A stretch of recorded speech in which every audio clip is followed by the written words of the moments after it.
And a comment that was made by her was, now guys, we want to make sure that we're being as loud and excited as possible, because sometimes when people are watching at home, if they don't hear laughter, then they might think it's not that funny. Her paid audience members were there. Said it in front of the NBC execs that I know were also in the studio at the time. Okay guys, and you guys love these chairs, right? Aren't these comfortable chairs, right? If you guys come back tomorrow, you guys can take some of these home with you. Someone's already got claim on Lily's desk, but you guys can absolutely come back for the chairs. About a month or so ago, I made a video about A Little Late with Lilly Singh while two homeless people made passionate love next to my window, and you guys could hear it. And a lot of the responses I got from that video were people telling me that I was assuming a lot of things and I was being a dick, and that NBC hadn't for sure said if they were doing it or not, and that I'm an assuming ass bitch and should be ashamed of myself. I'm totally kidding. There were like 3 comments that said that, all from weird stands of Lily, I guess. And I just want to say right now in front of all of you guys, fuck y'all, I was right. I was McFrickin' right. Hey guys, it's Shannon, and today I'm going to be talking about a video that I just watched that is fan-friggin-tastic, and it deserves way more views. It really was, because while I wanted to go to a taping of A Little Late with Lilly Singh and be an audience member and experience the cringe live in action, and be one of the maybe 15 people per episode they have sit across from the queef of late night comedy herself, this grown, wonderful, beautiful woman actually did it. And she did it 4 times. And boy, just the tea from this video is sweltering right now. However, before I get into that, I do want to say that this video is sponsored by More & Co. Only not really, because they aren't paying me. More & Co. is an Etsy company that I love. It is a small business that makes Disneyland scented candles that are actually dope. I literally went through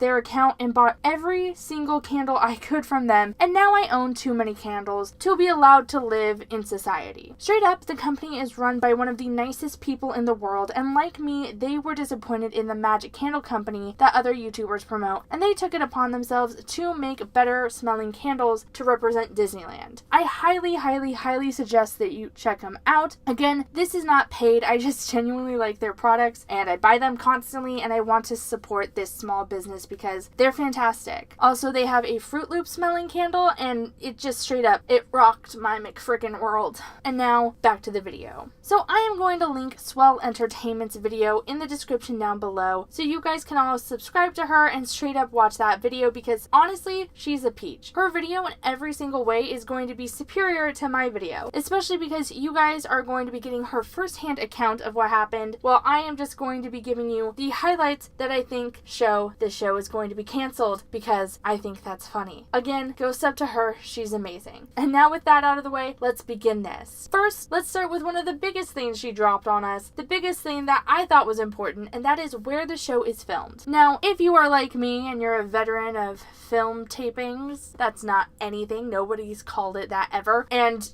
like me, you've been to one taping of a late night show in your life. Yes, this is a photo of me at that taping. I am across from Justin Bieber, Ashton Kutcher, and Jimples Kimples. Yes, I am in my 20s and somehow look like a 45-year-old. Do not judge me. But again, I'm a veteran of this stuff. I know my way around this world, and since I had been to a studio before, I feel like I have a certain understanding about how they're set up. And if I don't, there are plenty of videos online about how these studios are set up, what they look like, where they're set up at, videos that are actually pretty fucking interesting and cool, and if you have the time, you should watch. I will link some of them in the description down below. Just kidding, I probably won't, because I'm a forgetful ass bitch. I'm sorry, every time I say I'm going to link something below, I always forget, and then you guys call me out. So, just know that I probably won't do that. Okay, sorry. My whole point is that when you get a late night show, when you get this type of huge deal, this monumental deal to work for a huge studio's huge company, the studio will provide you a space for the cast, crew, and the hundreds of workers that the show will employ, and it's a good sign of faith when they give you a dope-ass studio space. Like, as much as I don't like Jimples Kimples, his studio space being right on Hollywood Boulevard and having a large stage and being on one of the most famous tourist traps in America shows the studio thinks he's a big deal, and and they think that his show, despite his bullshit swarmy face, will be around for a long time. They have faith, and therefore they provided him a space that matches it. They put him in a tourist trap of America. That way he can do really fun shots with people on the street and do all those bits. That's why they did it. So where's Lilly's studio? Well, it's right across the street from the BuzzFeed headquarters in LA.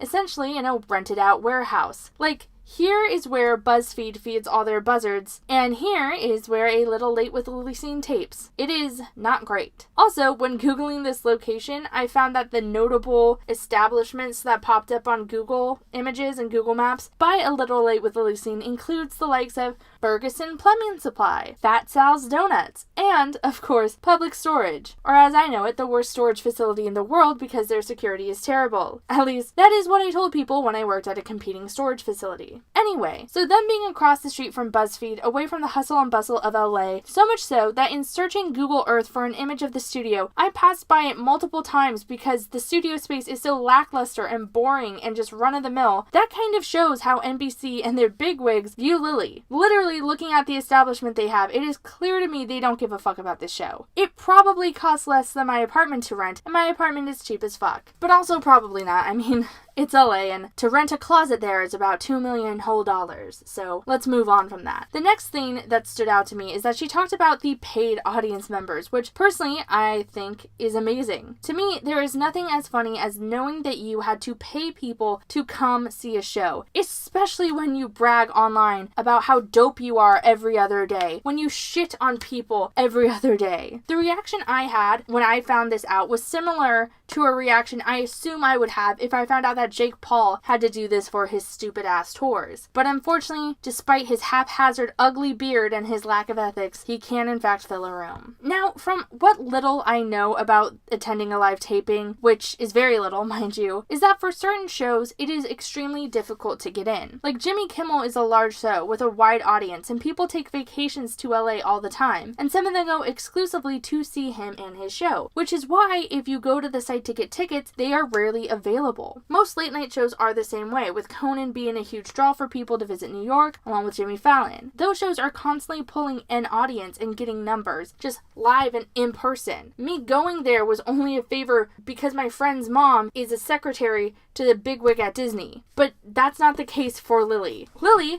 despite having at most 50 chairs to fill and millions of subscribers to fill it with, has to resort to paying people to come be in the audience. She needs a check to incentivize people, which is not normal or good, and seems to me like it would have been an all-around bad thing. Like, that's a general negative. Swell Entertainment talked about 4 people that she knows for sure are paid, and all of them are paid to be a part of that crowd and react, and you can tell which 4 even before her video dropped, because not only do they post about it on Twitter and Instagram and talk about how they are essentially part of the crew, they also place all 4 of them in the front row of seating. That way you can see them each and every time, because they know what reactions Lilly would want, so they are constantly on camera. They also use these 4 guests interchangeably in all the games. So Lilly, even her game segment with her audience is scripted. It's like a magician being like, oh, I'll pick a member of the audience, but it's his hot assistant every fucking time. Now, for little old me and all the commentary people and all the mean people who have made videos, that means it would be really, really easy for us to watch some clips and figure out who is who, who's paid to be there, who's not paid to be there, and whatnot. Which now, personally,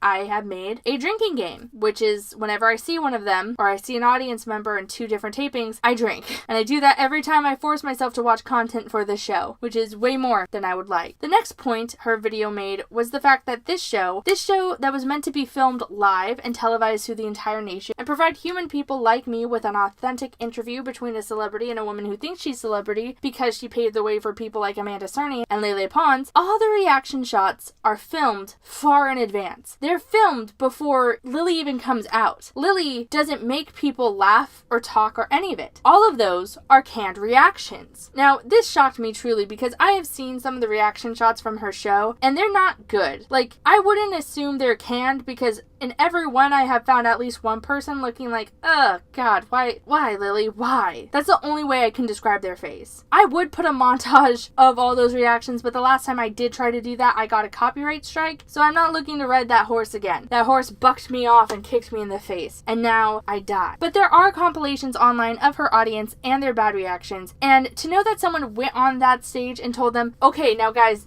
you look at me, you laugh, you clap, pretend like Lily said a good joke, great, okay, perfect. Now we're gonna film you guys to looking sad and pensive, knowing that that has happened, that the show has to have laugh tracks and laugh takes on every episode. That's fucking amazing. That's almost wonderfully pathetic. Almost as pathetic as the time when I heard My Chemical Romance was reuniting and ripped the door off my hinges. I'm a mess. I cannot help myself. So all of the reactions, even the reactions of people who look unsure about a joke, even the reactions when people aren't laughing or clapping, those are all forced and semi-scripted. And they have pre-recorded laughs of the actual audience to insert everywhere. That's confirmed. I mean, they don't give their paid audience members a script and say, do this here and do this here, but they do instruct the audience before Lily even comes out and says hi, to say, hey, pretend like Lily said something saucy. Pretend she's doing something risky. Pretend she said something politically incorrect, which she has never done. Now clap and scream like you're losing your mind. Okay, now pretend she's good at her job. It's a whole ordeal, and I low-key love it. The next part is that the studio, the actual studio space that they have, is giving away furniture from the show. Like at the taping Swell Entertainment went to, the only one that she can talk about because all the other 3 episodes she was on haven't aired yet, and she signed an NDA and assumes they won't air because they were terrible and Lily did a terrible job. But at the last taping she was with RuPaul that did come out, the warm-up came out, and after getting all the false reactions from the audience, told them, if you come back tomorrow, you could take the chairs home with you. You could take parts of the set home with you. The audience member chairs, where people are supposed to sit for the show, you can take them home. Now I know what you're thinking. You're thinking, Shannon, come on now. You and many other informative, insightful creators have critiqued the show in the past, and maybe, just maybe, they listened and they're going to be testing out a format of A Little Late with Lilly Singh without a live audience aspect. Maybe they just want to cut down on the payroll since a lot of the audience members are actually now part of the cast and crew. And the answer to that, my dearest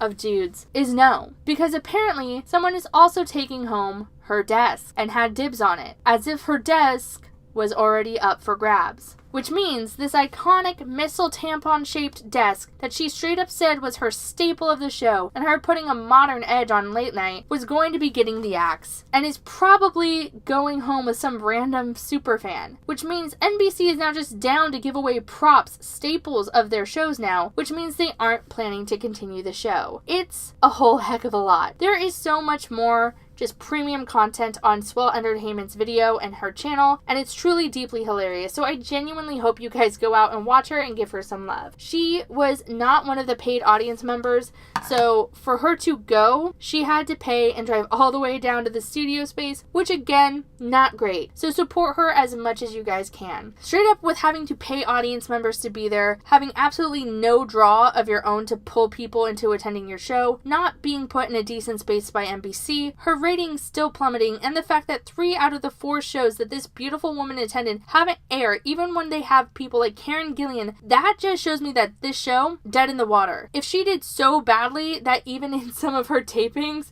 they were like, this is too bad to go out, it's dead. It's gotta be dead. There have been no tapings since my last video, and no renewal announcement, and no cancellation announcements, and we're almost 3 months into this year. So, frankly, it's not looking great. Let me know what you guys think in the comments down below. Go buy some Morton Co. candles and go sub to Swell Entertainment, and I will see you guys in my next video. Later!